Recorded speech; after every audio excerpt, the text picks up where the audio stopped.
What's up, everybody? Welcome to this live show. I'm going to be discussing the elephant in the room, and that is my Subaru WRX project car. Now, like I mentioned in one of my videos upcoming, it's been a little bit since you've heard about it, and there's reasons for that. I'll explain that in a future video. However, I am going to discuss today, should I have bought a different WRX? Now, I mentioned in my original video that there were a lot of things that I probably would change about it, one of which being the color. And that's not necessarily an easy thing to change, but that is something that I have really considered is, do I change the color out? Because honestly, white on black is just not my style. I have liked some of the modifications that I've done recently to make me like that white a little bit more, but it's still not my preference. So we are going to explore, should I have bought just an entirely different WRX? And there were a few issues that I mentioned in that original video where I wasn't necessarily happy with some of the things. Now, the 2024 WRX, which obviously is 2 model years newer than the one that I have, is not significantly different. The main thing that they added is the turn signal stock. Instead of having it bounce back, so you hit it and it bounces back, which I'm used to for BMWs. They do the same thing. That has been replaced with a traditional stock where if you push it down, it stays down. If you push it up, it stays, or push it to the right, it stays up. Instead, right now, currently, you tap it and it could end up staying there, and you have to kind of half push it up so that it stops, basically, if you are doing a lane change. Obviously, it automatically cancels if you're doing a turn, but to some people, it's super annoying. For me, honestly, I don't really care. It doesn't bother me that much. But there are a couple things that I have noticed since I have had the car. Things have changed. They're not necessarily things that I initially saw in my impression, but they are things that now I'm like, oh, should I have done something different? And that is, they do have a different model. So let's go ahead and pull up Subaru's website here, and I'll show you how I would do it if I were building out a brand new Subaru, and tell you, should I have done differently? Should I have just gotten the new one exactly the way I wanted it rather than getting what I did end up getting, which was a used one that honestly is not everything that I wanted, but that's not necessarily a bad thing. So here we go. We've got Subaru's website pulled up. Now you cannot get a new STI, which is unfortunate, but this thing is rather quick in the mid-range. I've really been impressed with the Subaru WRX. They did limit the torque so that you cannot do hard launches in first gear. It will not. It will bog down. So it's slower 0 to 60 than the previous VA body style. However, once you get into the mid-range, like from a roll, it should beat a STI model from the VA body style. And they are very tunable motors too, which is really cool. But the thing that I wanted to bring up is the TR model. Was this the right move? Now, you can get discounts on new Subarus, so it's hard to compare directly when you're looking at something that's, way more expensive than what I paid for my 5,000 mile 2022 WRX. But the TR model is more of a desirable commodity, so you're not going to get the same discount you would on like a premium model or base model. So the TR does give you the Brembo high performance braking system. And that is the big thing where I'm like, oh, should I have changed that? Because the brakes, they have a lot to be desired. The more I've driven it, the more I'm like, those brakes just aren't up to task. And I'm not alone in that. You can see lots of YouTube videos out there of people upgrading their brakes because really they're not that great. So with that in mind, you've got the TR, which has the high performance braking system. You've got the Recaro design front seats, which previously could only be had in the GT model, which is automatic only. I don't understand Subaru's positioning on that. You do get some 19-inch wheels with high performance tires, which honestly looks really nice. I think it is a great looking vehicle. You do get a revised suspension, stiffer springs, and retuned dampers, which again is something I think it needs. It is definitely a somewhat firm ride compared to, say, like a Toyota Camry. Compared to my old STI, it is not nearly as firm. So I don't think it's super firm. It could be a little bit firmer. But the big thing with the TR that I don't like is that it does get rid of the moonroof. We are in spring right now. The sun is out. The birds are chirping. I've got my sunroof open all the time. I love it. Obviously, it's not quite as open air as throwing back the whole roof, but it does add to the experience, at least in my opinion. And as I mentioned in the original video, I would have done a different color. My STI was World Rally Blue. I love that color. I do like black just for the fact that I could easily wrap it a bunch of different colors and make it easier. I wouldn't have to do the door jambs, things like that. Silver, not really a fan of. The sapphire blue, I did seriously consider a sapphire blue one. However, it was in Florida rather than in California, which is much closer to me. So I stayed away from that. Magnetic gray, ignition red, ceramic white, which is the color I ended up with, and of course the solar orange pearl. Honestly, I love the solar orange pearl. I've seen a few vehicles with this color when it first came out, and I've seen there's one that's somewhat close to where I live that I see fairly often. It looks amazing. But if I were to pick a brand new WRX, it would be this ignition red. I think the ignition red just looks so good and so fitting of this car, especially when you do some modifications to it, like getting rid of those gray over fenders. It definitely needs to happen. So, excuse me. Next up, let's build this vehicle out. Let's do a TR, see what we can come up with, decide then, was this a smart choice, yes or no?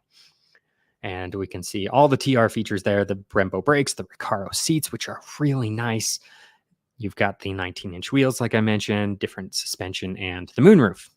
So let's go ahead and pick our colors, which, as I've already mentioned, I would be going with ignition red. And the interior is only available in the black ultra suede, which is also available on the limited model, but without these cool Recaro seats.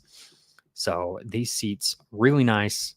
I would definitely prefer them over what I currently have. Not that they're terrible, but it could be better. So there we go. And there we go. We've got a side-by-side view. Next up are the packages. Honestly, no packages available for the TR. Not surprising. It's already a fully loaded model, you could say.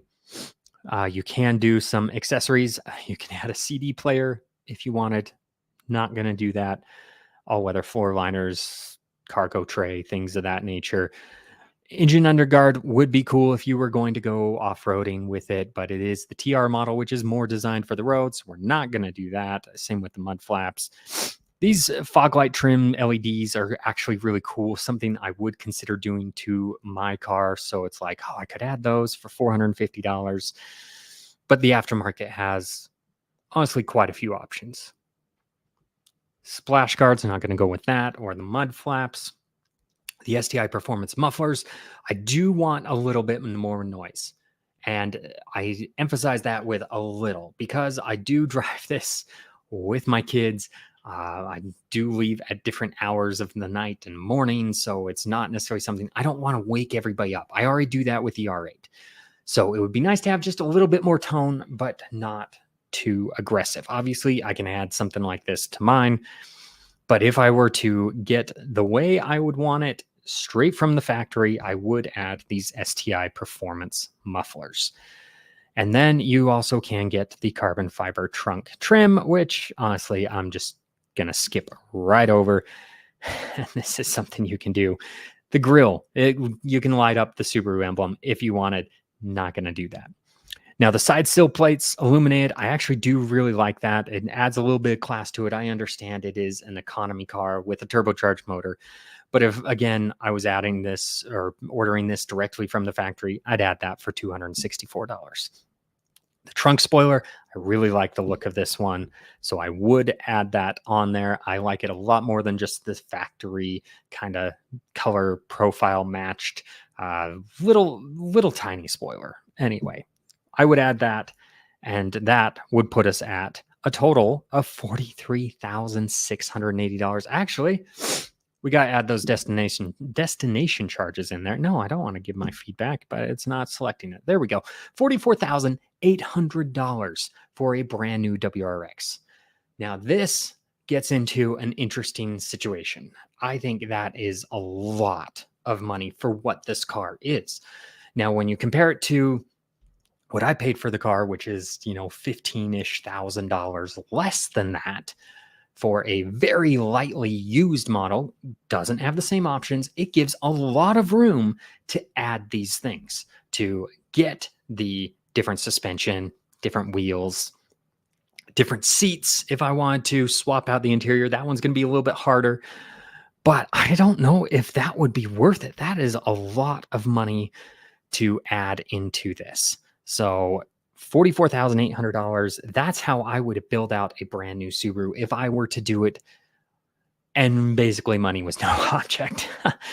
But for me, I don't think I could do that. I could wrap the car, put a different suspension that's even going to be even better. I could put a Brembo brake kit on there and upgrade the interior. Maybe not those specific Recaro seats, but I could change out the interior and still be less than that. Now, the downside to that is obviously resale. When it comes to resale, the TR value is going to be held up better than a modified premium model. But I'm not really thinking of that. Honestly, when it comes down to it, I don't really think of the resale value as much as I probably should, which is unfortunate in some cases. But $44,800, I think honestly that's just too much. I'm going to stick with my Subaru rather than go off and sell it and try and get a new one, get out of the one I'm in. I think the TR model, as cool as it is and as much as it adds all the things that I would already want, I don't think it is worth the value that they're asking. Now, put that on the used market, it might be a good value proposition. I don't know how any of those have held up in terms of used values. They are fairly recent, so I don't know on that.